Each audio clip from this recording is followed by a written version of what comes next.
Nos acompaña hasta ahora Hernán Molina, él es analista político. Señor Molina, bienvenido, gracias por acompañarnos. Muchísimas gracias.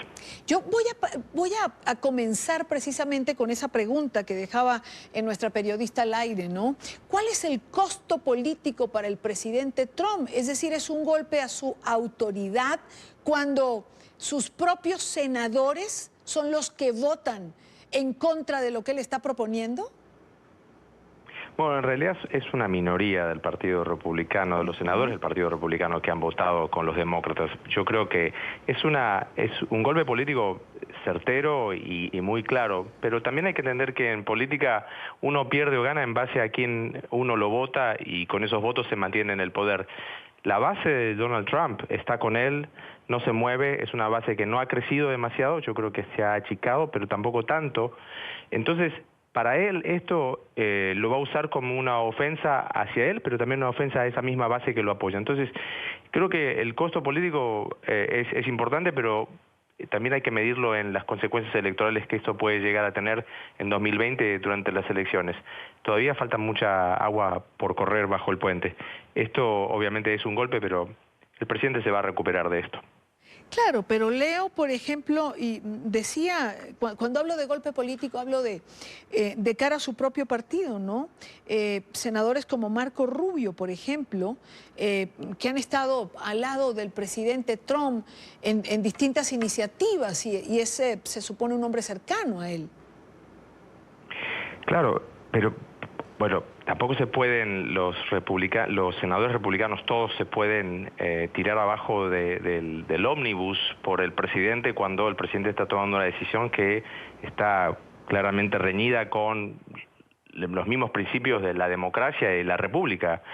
Básicamente, para que la gente entienda por qué esta resolución ha sido propiciada por los demócratas en la Cámara de Representantes, es básicamente porque el presidente, diciendo que no necesitaba hacerlo, pero lo hizo igual, declaró una emergencia nacional, aduciendo que en la frontera de Estados Unidos con México hay una crisis y que para eso hay que declarar una emergencia, y se valió de esa emergencia para mover fondos de un lugar a otro, de una cuenta a otra, que el Congreso no había aprobado y que el Congreso, después de haber debatido varias veces, dijo que no iban a poner la cantidad de dinero que él quería para financiar un muro. Entonces el presidente declara esa emergencia, un artilugio básicamente, que a los ojos de muchas personas ha sido bastante claro que era un artilugio. Pero los republicanos, que se llaman a sí mismos defensores de la República, no podían permitir todos, al menos los que más creo que son conscientes de eso, Lamar Alexander, por ejemplo, Rob Portman, no podían mantenerse callados y seguir adelante con esta ciudad. Tal es así que hasta la misma noche de ayer trataron de negociar con el presidente una salida para que los republicanos no tuvieran que votar en contra de su propio presidente, de los deseos de su propio presidente. Y también hay que entender que en el Partido Republicano, si bien están todos bajo las mismas insignias de GOP o Partido Republicano, no todos piensan igual. Hay muchos que apoyan al presidente porque es el presidente del partido y hay una cierta verticalidad política, pero también hay grandes diferencias en quién es Donald Trump y lo que abraza a Donald Trump. Sin ir más lejos, por ejemplo, el tema de las sanciones o el tema del proteccionismo, son cosas que para los Estados Unidos y sobre todo para el Partido Republicano no es algo común ni algo que ellos tienen como una bandera. Así que creo que hay que entender un poquito el contexto político en el que se da esta situación. Y de vuelta, para el presidente esto es música para los oídos de él. Hoy día, cuando salió a tuitear y decir que iba a vetar esta norma, ¿qué es lo que hace eso? Lo posiciona como un guerrero que está siendo desafiado por aquellos que quieren abrir las fronteras y por una mujer como Nancy Pelosi, que es poderosa y que es odiada por la mayoría de los republicanos. Es decir, es gasolina para el motor del presidente y sobre todo para Exactamente, para el motor electoral. Exactamente, para un presidente que está continuamente, desde que asumió, que se esperaba que pase a ser más presidente y no tanto un candidato, sigue siendo un candidato, sigue haciendo mitines de campaña, y esto es, para un presidente populista sobre todo, esto es un acto de campaña continuo y es un acto de demostración de que él es el gran caballero. Yo siempre digo esto, Donald Trump tiene los mismos manerismos que tenía el duce Mussolini, ahí lo tienen. Bueno, El gran hombre, el Cavalieri. Sí, señor. Es toda una comparación. Ahora, Berlusconi. claro, y quizás eso, digamos, hay una nueva generación que puede identificarlo con mucha más facilidad con Berlusconi, un hombre de medios y con unas particularidades muy específicas, ¿no? Bueno, habrá que ver cómo termina Trump, ¿no? Y cómo le ha ido a Berlusconi. Todavía hay una historia que se está escribiendo. Ahora, señor Molina, veta la ley el presidente, regresa al Congreso, otra vez a Cámara de Diputados, a Cámara del Senado. ¿Qué va a pasar aquí? ¿O qué puede pasar? En la Cámara de Representantes yo creo que va a ser más difícil llegar al número de votos necesarios para hacer lo que se llama un veto override, o sea, para tratar de cancelar el veto.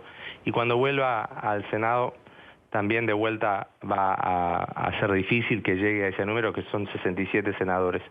Yo creo que esto es una pulseada que va a terminar siendo dirimida en la justicia, donde ya hay juicios, y la Corte Suprema va a tener la última palabra. El presidente piensa que tiene 5 votos en la Corte Suprema. Yo creo que la cosa no está tan clara, sobre todo porque tenemos un presidente de la Corte Suprema como John Roberts, que es un constitucionalista y que trata generalmente en sus acordadas ha estado más a favor de la República que de hacerle guiños a presidentes o al partido que está claramente alineado él con.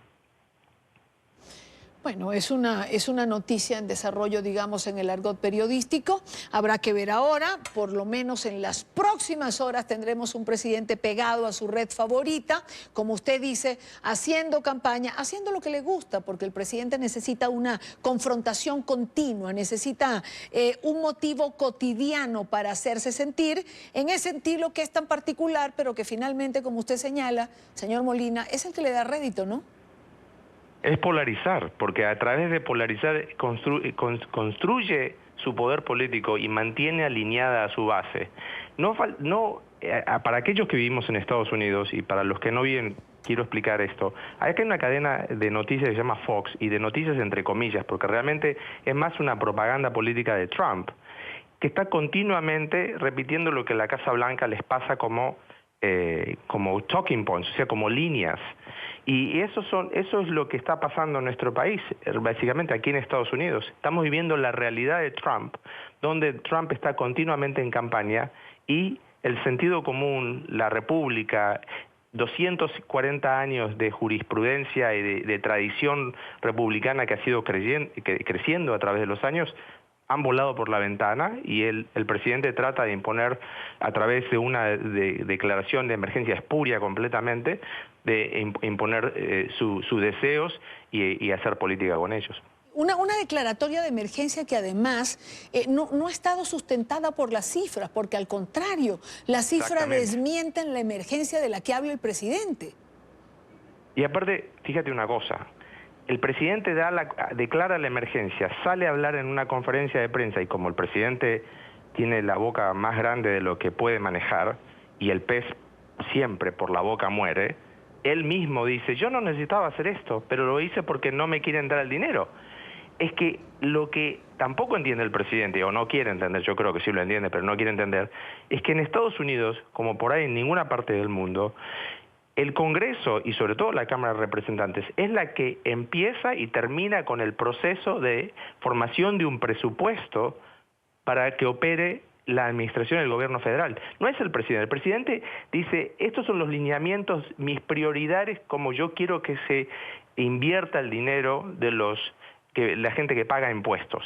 Pero eso no significa que el presidente dicta el presupuesto. El presupuesto lo hace el Congreso. Y si el Congreso, en un debate abierto y calificado y cualificado, dice no vamos a poner dinero para construir un muro, el presidente no puede venir a decir, sí, voy a usar 13.000 millones que ustedes pusieron aquí para costos de financiamiento del área de salud, lo voy a usar en construir un muro. No, eso es ilegal.